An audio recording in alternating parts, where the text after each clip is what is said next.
सभी को सुप्रभात। मैं शिषपाल में बीए पार्ट 3 हिंदी साहित्य के अंतर्गत हम प्रथम इकाई जिसमें जगदीश गुप्त का लिखा हुआ लघु काव्य संभोग पढ़ रहे हैं, जिसमें से हमने प्रथम सर्ग पर अध्ययन किया राम दरबार। राम का दरबार के बारे में हमने पढ़ा। इसके बाद में हमने शुरू कर रखा है पुष्पक यान।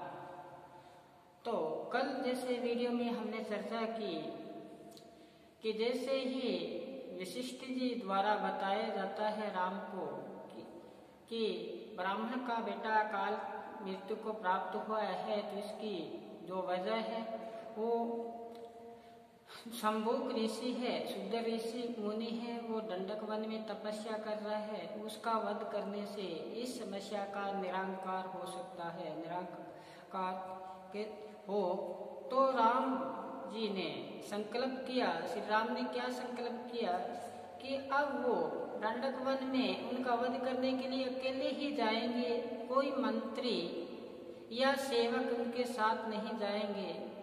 तो फिर बताया कि पुष्पक यान में सवार होकर रामचंद्र जी जाते हैं। तो पहले पुष्पक वन में जाने से पहले उनका जो पुष्पक यान है उनकी सौंदर्य का वर्णन जगदीश गुप्त ने किया कि उनकी झालरें लगी हुई थी और ऐसा लग रहा था प्रतिबिंबित हो रहा था दृश्य जैसे अभिराम सुंदरता लिए हुए। और उनके जो बताया कि क्या बताया कि रतन मणियों से जड़ित, रत्नों से जड़ित था प्रतिबिंब अभिराम, प्रतिबिंब पढ़ रहे थे और सुंदरता लिए हुए सतरूप पर कटित सैकड़ों रूप वो पैदा कर रहा था। एक दर्पण की धाम की भांति चमचमाती झालरें सीधी खींची सब और आत्पत संभालती बहुरंगी रेशमी डोर। फिर आगे बताया कि श्रवण खंभों में बने मणिधर निकलते मोर थी खंचित गज पंक्तियां कुछ कीर्ति मुख की ओर। राम को आरूढ़ कर चल दिया पुष्पक यान, उठा जो भूमि तल से उठ गए सोपान। इस पे हमने चर्चा की कल। फिर आगे बताया था एक झंझावट सा मन को गया झकझोर। सभी के मन में जैसे ही पुष्पक यान भूमि तल से ऊपर की ओर गया तो सभी के हृदय में एक तूफान सा उठा, मन में विचार उठा। पहले तो उसको निहारते रहे, फिर विचार उठा कि वो जो यान था वो हंसने की भांति था, हंस की भांति था। जैसे ही वो हंस ऊपर उठा तो हंसनियों ने ताकना शुरू कर दिया कि हमारा बिछो हो रहा है आज। तो क्या बताया कि यान जाएगा किधर, बाकी सबको छोड़। कहते यान यहाँ से गया है, हंस रूपी यान आज हमें छोड़ के कहाँ जा रहा है। तो सारी जो दिशाएं थी वो उत्सुक थी, चारों दिशाएं उत्सुक यूं थी कि कौन सी दिशा में आए और हम उनके दर्शन करें। फिर आगे बताया हुई उसकी गति नियंत्रित ले मनस आधार, यान चलता राम के संकल्प के अनुसार। कि धीरे धीरे उनकी गति नियंत्रित हुई और राम के मन के हिसाब से यान ने चलना शुरू किया। उठ गया वह बादलों से, जैसे ही बादलों से ऊपर उठा तो क्या बताया है किंतु चिंतित राम लोचन लगे भूप। राम चिंता से ग्रसित बताया कि उनकी जो चिंता थी वो भूमि पर देखने लगे। यान में बैठे किसकी ओर ताकने लगे, भूमि पर। तो भूमि पर क्या देखते हैं, अयोध्या नगरी को निहारते हैं। तो अयोध्या नगरी उनको जो सरयू नदी के किनारे बसी हुई अयोध्या नगरी है उनको सावंतल सा ऐसा लगा जैसे नगीनों की अवध नगरी। नगीनों में जैसे अंगूठी में क्या जड़ा हो, नगीना जड़ा हो, मरकट हीर, ऐसा लगा। फिर बताया कि अयोध्या नगरी का रूप सौंदर्य के बारे में कवि ने साथ साथ में चर्चा की कि अयोध्या नगरी है दूर दूर तक चौकोर वस्त्रों से बिछे वन खेत है वो चौकोर की भांति चोस बिछे हुए हैं और वहाँ की जो रेत है वो चांदी की भांति बताई कवि ने। और ऊपर से जैसे ही राम निहार रहे हैं तो वहाँ जो अयोध्या अयोध्या नगरी में चलने वाले लोग चींटियों की भांति दिखाई देते थे, छोटे छोटे। फिर बताया कि कहीं ओझल कहीं उज्जवल, कभी तो आंखों से वो ओझल हो जाते, कभी साफ साफ दिखाई देते। अब मंदिरों के शिखर झिलमिल। अब आगे आज हम यहाँ शुरू करते हैं। देखो कि मंदिरों के शिखर झिलमिल, कांपते जल बिंदु, लग रहे हैं निर्मल जलाशय, भूमि उतरे इंदु, मोतियों से गोल गुंबद, छिपियों से घाट, भूमि की नदियां गगन से देखते सम्राट, आ गई लो सामने सुकुमार सुश्री धार, और हरिताभ यमुना स्नेह का संचार। फिर आगे बताया है कवि ने, देख संगम और मन में सोचते रघुनाथ, मैथिली की बाहें थामे हो उन्हीं का हाथ, ये संगर वट वृक्ष नीले पत्थर वाला छतर, छात्र में समेटे युगल तन एक तत्व, याद आने लगी करने की घड़ी सुख सिक्त, हो गई आंखें तरल जलदार से अभिषिक्त। आगे देखो, आंसुओं के आवरण में पुतलियां थी लीन, दृश्य धुंधला पड़ गया आकार हुआ विलीन, प्रिय निर्वासन समय की रही मुद्रा शेष, पानी जैसी पीत काया स्याह बिखरे केस, जानकी दुख से हुआ राम का मन मलान, विपत होकर चल पड़ा उत्तर दिशा को यान, देवताओं की कतारें हरित रेखा मातर, घाटियां दुर्गम अलंकृत रूप रेखा मातर, दूर उड़ते विहंग जैसे नाचते हो बिंदु, और बादल राशि नभ में उमड़ आई सिंधु, सब वनस्पतियां अचानक जग उठी, राम को जैसे बताने मग उठी। इस तक आज हम 6 वर्ष की व्याख्या करते हैं। तो बताया है कवि ने कि मंदिर के शिखर झिलमिल, कांपते जल बिंदु, लग रहे हैं निर्मल जलाशय, भूमि उतरे इंदु, मोतियों से गोल गुंबद, सीपियों से घाट, भूमि नदियां गगन में देखते सम्राट, आ गई लो सामने सुकुमार सुरसरी धार, और हरिताभ यमुना स्नेह का संचार। तो यहाँ बताया है कवि ने, देखो कि क्या बताया है कि मंदिरों के शिखर झिलमिल। कवि ने यहाँ पहले चर्चा हमने की कि पुष्पक यान में बैठे राम निहार रहे हैं, भूमि तल को अयोध्या नगरी को निहार रहे हैं, उसी का यहाँ वर्णन किया गया है। अयोध्या नगरी की सुंदरता का वर्णन करते हुए कवि कहते हैं कि अयोध्या नगरी जो अत्यधिक ऊंचाई से देखने पर कैसा प्रतीत होता है उसके बारे में बताया है कि रामचंद्र जी कहाँ विराजमान है, पुष्पक यान में, आसमान में बादलों से ऊपर बैठी हुई अयोध्या नगरी को निहार रहे हैं। तो वहाँ पर जो घर बने हुए हैं, मंदिर जो बने हुए हैं, तो मंदिरों के शिखर झिलमिल, कांपते जल बिंदु, उन मंदिरों के जो ऊपर शिखर है, गुंबद है, वो ऐसा लगता है कि सबसे ऊंचा भाग ऐसा प्रतीत होता है जैसे मानो निर्मल क्या हो, जलाशय हो। कैसा लग रहा है उनका जो मंदिर है, उनका ऊंचा, उसमें कांपता हुआ जल बिंदु ऐसा लगता है कि जैसे निर्मल जलाशय हो, पवित्र क्या हो, जलाशय हो। आगे बताया भूमि उतरे इंदु, ऐसा लगता है मंदिरों के ऊपर जो गुंबद है वो ऐसा प्रतीत होता है रामचंद्र जी को जैसे वो इंदु हो, चंद्रमा हो, ऐसा शोभामान, ऐसा कांति युक्त प्रतीत होता है। तो आगे क्या बताया, मोतियों से गोल गुंबद, गुंबद है वो, उसकी तुलना की गई है। रामचंद्र जी कहते हैं कि वो गुंबद ऐसे लगते हैं जैसे मोतियों से क्या हो, जड़ित हो, सीपियों से घाट, वहाँ जो घाट बने हुए हैं उन घाट पर क्या दिखाई दे रहा है, जैसे सीपी हो। आगे क्या बताते हैं, भूमि की नदियां, जब रामचंद्र जी उनको देखते हैं तो उनको क्या ऐसा लगता है कि जैसे आकाश पथ से जाते हुए सम्राट राम को बिखरी हुई अपार धन संपदा, नदियां का आशय भूमि की अपार धन संपदा दिखाई देती है, जो उनको क्या कर रहे हैं, निहार रहे हैं, देख रहे हैं रामचंद्र जी।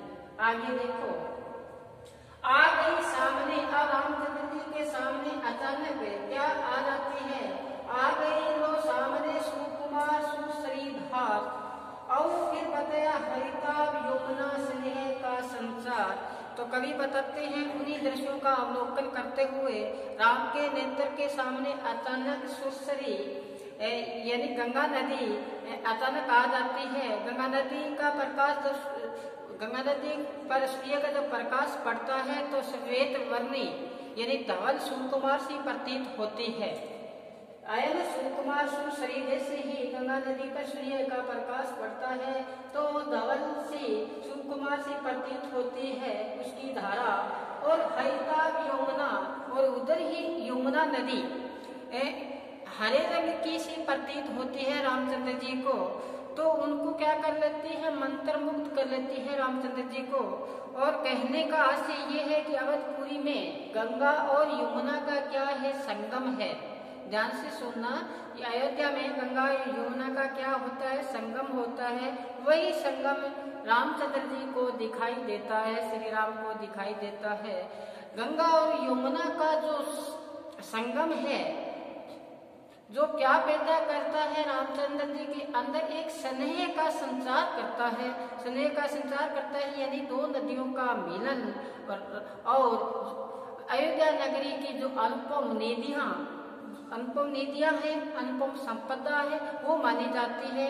तो यहाँ पर इस पद में, यहाँ तक इस पद में कवि ने क्या बताया है, गंगा यमुना का पवित्र जो संगम है, भारतीय स्नेह का क्या करता है, संचार करता है, संचार का माध्यम बताया है। फिर आगे देखो, कहते हैं देख संगम और मन में सोचते रघुनाथ। अब उनका यमुना और गंगा का संगम हुआ है, उनको सोचकर श्री राम के मन में क्या विचार उठे उनके बारे में बताया है। क्या बताया है, देख संगम और मन में सोचते रघुनाथ, मैथिली की बह थामे उन्हीं का हाथ। उनको ऐसा लगा रामचंद्र जी को, श्री राम को, कि उन्होंने मैथिली का हाथ थाम रखा है। मैथिली का आशय यहाँ सीता है। ऐसा लगा कि श्री राम ने हाथ किसका थाम रखा है, सीता का हाथ थाम रखा है। तो यहाँ पे जो गंगा नदी और यमुना नदी है, गंगा नदी का आशय यहाँ सीता है, यमुना नदी का आशय श्याम वर्ण यानी रामचंद्र जी। तो यहाँ पे संगम है उनका बताया। तो क्या बताया, देख संगम और मन में सोचते रघुनाथ, मैथिली की बाह थामे उन्हीं का हाथ। उनको ऐसा लगा कि मैंने हाथ पकड़ रखा है किसका, सीता जी का। फिर क्या बताया, ये संगन वट का वृक्ष, ये संगन वन का वृक्ष। अब आगे कवि चलकर क्या कहते हैं, संगन पत्तों से युक्त, संगन पत्तों से युक्त वट का वृक्ष दिखाई देता है। क्या देखना, संगन वट वृक्ष नीले पत्र वाला छत्र। अब ऐसा एक पेड़ दिखाई दिया वट वृक्ष का जो नीले पत्तों का था। ऐसा लगा कि उस नीले पत्रों ने, जो पत्ते थे, रामचंद्र जी और सीता पर क्या कर रखा था, छत्र धारण कर रखा था।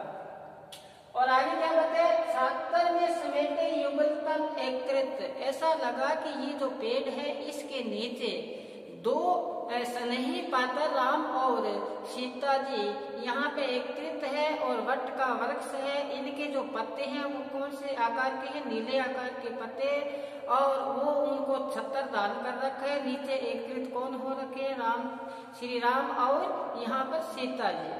तो फिर क्या बताइए, समेटे युगल तन एकत्रित, दो तन से क्या बने, एक तन बन चुके हैं, दो ते एक रूप हो गए। यहाँ रामचंद्र जी और सीता एकत्रित है। इससे मन में सोच विचार कर रहे हैं कौन, रामचंद्र जी, और कहाँ पे हैं। अब ये बादलों से ऊंचाई पर भ्रमण हो रहा है पुष्पक यान से, उनको याद आ रही है विगत बातें। ध्यान से सुनना, रामचंद्र जी को विगत बातें याद आ रही है, पुष्पक याद लेकर अकेले ही चल पड़े हैं। अब मन में जो संकल्प विकल्प उठते हैं उसका ही यहाँ चर्चा की गई है। फिर आगे देखो, याद आने लगी पढ़ने की घड़ी सुख सिक्त। उसी समय उनको याद आने लगी, वो प्रेम की जो वेला थी वो याद आने लगी। और क्या बताया कि राम को समझ आता है कि अशोक वन में फैले ही हुए जो वटवृक्ष है, उनकी जो प्रथम मुलाकात हुई थी सीता जी से, वो यही हुई थी। अब भ्रमण हो रहा है, आकाश विचरण हो रहा है, वहां पे अचानक उनको याद आता है कि मेरी पहली जो मुलाकात थी सीता जी से वो कहाँ हुई थी, यहाँ वट वृक्ष के नीचे संगन वन में हुई थी। फिर देखो ऐसी याद आई तो उनकी श्री राम की आंखें में क्या आ गई, अश्रुधारा आ गई, तरल हो गई आंखें, जलधार से अभिषिक्त आंखें पूर्ण रूप से क्या हो गई है, भर गई है। अब ऐसे आंखों में जब पानी से भर गई हो, कहते ना डिठी ने परत समान धोती, अब क्या बताया है, उनको दिखाई नहीं दिया, उसकी आकार एक जैसा हो गया। आगे देखो, आंसू के आवरण में पुतलियां थी लीन, श्री रामचंद्र जी को ये दृश्य याद आया। यहाँ पर फिर सुनना गौर से, यहाँ पर गंगा नदी और यमुना नदी का जहाँ पर संचार हुआ, ये स्नेह की बात कही, यहाँ ये सीता जी है, यहाँ पे श्री रामचंद्र जी है, मन में ये सोचने लगे कि मैंने यहाँ पर सीता जी की क्या थामी थी, बाहें को थामा था, ये वट वृक्ष के नीचे हम समेटे युगल तन था हमारा। फिर याद आने लगी वो करने की, फिर ऐसा याद आया तो उनकी आंखें की जो पुतलियां थी तो वो पानी से भर गई। अब क्या बताया, आंसू के आवरण में पुतलियां थी लीन, ऐसा जब याद आया तो विगत बातें रामचंद्र जी की आंखों में अश्रुधारा बहने लगी, आंखों की जो पुतलियां थी वो पानी आंसुओं से लबालब भर गई है। और क्या बताया, दृश्य धुंधला पड़ गया, आकार हुआ विलीन, कुछ दिखाई नहीं पड़ता आगे, क्योंकि आंखों की जो पुतलियां हैं वो आंसुओं से भर चुकी है, तो सामने दिखाई कुछ नहीं देता, धुंधला पल आ गया है आगे, आकार हुआ विलीन। अब आगे क्या बोल रहे हैं, प्रिय निर्वासन समय की रही मुद्रा से उसी समय एक याद फिर आ जाती है रामचंद्र जी को। कौन सी याद आती है, प्रिय निर्वासन की, उसी समय सीता के निर्वासन की याद आती है। कौन सी याद आती है, सीता के निर्वासन की याद, जो शेष थी वो भी याद वापिस आ जाती है। अब सीता की जो काया था, शरीर था, वो कैसा था उसके बारे में बताया है कि जैसे ही उनका निर्वासन हुआ, जैसे ही उनका विछोह हुआ, उसके बारे में बताया है। तो कवि कहते हैं कवि बताया है कि राम जब प्रिय सीता को छोड़कर जाने का दृश्य अचानक उनके सामने आ जाता है तो क्या कहता है कि पानी के समान उनकी जो काया थी, पीठ थी, पीली काया पड़ गई थी वियोग में। और क्या बताया, उनके केस थे वो भी क्या पड़ गए, स्याह है बिखरे केस, काले केस बिखर चुके थे, किसके, सीता के। वियोग था ना सीता जी को, किसका, रामचंद्र जी का, जब इनका विछोह हुआ था। जैसे मीरा ने कहा था, पिया बिना सुनो छे मारो देश, ऐसो है कोई पिया मिलावे तन मन करू पेश, जान कारने बन बन डोनू कर दो गुण को भेष, अमदी बुढ़ावे अधू नावे पंडर पड़ गया केस। ये केस है, ये भी क्या हो जाते हैं, पीले पड़ जाते हैं, उसी के संदर्भ में ये बताया। तो अब फिर क्या हुआ, जानकी दुख से हुआ राम का मन मलान, जैसे ही ये बातें याद आई, उनका निर्वासन हुआ तो सीता के दुख से राम का मन में क्या हुआ, मलान हुआ। अब जो यान पर बैठे थे विपत होकर चल पड़ा उत्तर दिशा को यान, ऐसा सोचकर राम के संकल्प के अनुसार जो पुष्पक यान था उसकी दिशा में मोड़ आया, और कौन सी दिशा में चल पड़ा है, उत्तर दिशा को यान उत्तर दिशा की ओर चल पड़ा है। आगे देखो, आगे क्या बताया है देवताओं की कतारें हल्क रेखा मातर, घाटियां दुर्गम अलंकृत रूप रेखा मातर। रामचंद्र जी फिर प्रकृति को निहार रहे हैं, देख रहे हैं कि वहां पर देवताओं के जो पेड़ लगे हैं, ऊंचाई दी हुई है, उनकी जो कतारें उनको निहार रहे हैं, और वो कैसे हैं कि हर रेखा मात्र, ऐसा लगता है जैसे हरी रेखाएं खींची गई हो, हरे रंग की क्या खींची गई हो, रेखाएं खींची गई हो, ऐसा लगा। तो फिर आगे क्या बताया कि दुर्गम घाटियां हैं, वो क्या है, दुर्गम है, जहाँ पहुंचना कठिन है, लेकिन घाटे दुर्गम है, लेकिन है क्या, अलंकृत है, सब सजावट ऐसे सुंदरता लिए हुए रूपरेखा मात्र, जो मन को क्या करते हैं, आकर्षित करते हैं मन को, वो ऐसे सुंदरता लिपटी जो प्रकृति है उसकी सुंदरता का अपने और व्याख्यान कर रहे हैं रामचंद्र जी। आगे क्या बताए हैं कि दूर उड़ते विहंग, रामचंद्र जी ने देखा, श्री राम ने क्या देखा है कि सामने से पक्षी उड़ रहे हैं, जैसे नाचते हो बिंदु ऐसा प्रतीत हो रहा है रामचंद्र जी को कि जैसे बिंदु कोई नृत्य कर रहा है, पक्षी ऐसे दिखाई दे रहे हैं, उड़ते हुए बिंदु के समान प्रतीत हो रहे हैं। चारों तरफ आकाश में फैले हुए बादल है, बादल की जो राशि है, फैले हुए बादल कैसे लग रहे हैं श्री राम को? आकाश में फैले हुए बादल ऐसे लग रहे हैं जैसे क्या बताए हैं, नभ में उमड़ आया सिंधु, आसमान में अचानक क्या उमड़ आया है, सागर उमड़ आया है, सिंधु का से सागर उमड़ आया है। चारों तरफ जो वनस्पतियां हैं, सब वनस्पतियां अचानक जग उठी। जैसे ही रामचंद्र जी का वहां पर आगमन होता है, वनस्पतियां जो अचेत थी उसमें भी अचानक चेतना आती है, जागी वनस्पतियां, अस्थायी वनस्पतियां जाग उठी और क्या बताए हैं, राम को जैसे बताने मत उठी। रामचंद्र जी को ऐसा बताना शुरू कर दिया कि रास्ता आप भूल गए, इस रास्ते पे ये है। ये संकेत कौन कर रहे हैं रामचंद्र जी को? वहाँ की जो वनस्पतियां हैं वो बता रही हैं। बताया है सब वनस्पतियां अचानक जग उठी, राम को जैसे बताने मत उठी। आगे देखो क्या बताया कि देवताओं की कतारें हरित रेखा मातर, पाटियां दुर्गम अलंकृत रूप रेखा मातर, दूर उड़ते विहंग जैसे नाचते हो, बिंदु बादलों की राशि नभ में उमड़ आया सिंधु, सब वनस्पतियां अचानक जग उठी, राम को जैसे बताने मग उठी। अचानक राम को रास्ता बताने के लिए सोई ही वनस्पतियां जाग उठी है। फिर आगे कवि ने बताया है कि अवधपुरी श्री राम आए, अवधपुरी के राजा श्री राम यहाँ आए हैं। सवर हुआ गूंजमान गतिमान ज्यों निर्जर हुआ, अचानक वहाँ ऐसा सवर विराजमान हुआ सब जगह कि अवधपुरी के राजा श्री राम आज यहाँ आए हैं। तभी क्या हुआ कि राम की तंद्रा टूटी, हुआ कुछ आया ध्यान, चल पड़ा अति शीघ्र गति से पूर्व पथ को याद। तभी अचानक रामचंद्र जी को याद आया, उनकी निंद्रा थी वो टूट चुकी है और अब जो यान है वो पूर्व दिशा की ओर चल पड़ा। साथ लक्ष्मण के पिता मानकर आदेश गए विश्वामित्र के संग यही देश। फिर अचानक श्री राम को याद आया कि उनके पिताजी दशरथ का आदेश मानकर विश्वामित्र और लक्ष्मण के साथ ये इस देश में हम आए थे और बताए हैं साथ लक्ष्मण के पिता मानकर आदेश गए विश्वामित्र के संग यह वह देश। इस देश में विश्वामित्र और लक्ष्मण के साथ में आया था। यहाँ तक आज हमने अध्ययन किया। आगामी और सम्मुख में आगामी जो व्याख्या है कल के वीडियो में हम चर्चा करेंगे। तब तक आप घर पर रहें, सुरक्षित रहें, पढ़ते रहें। धन्यवाद।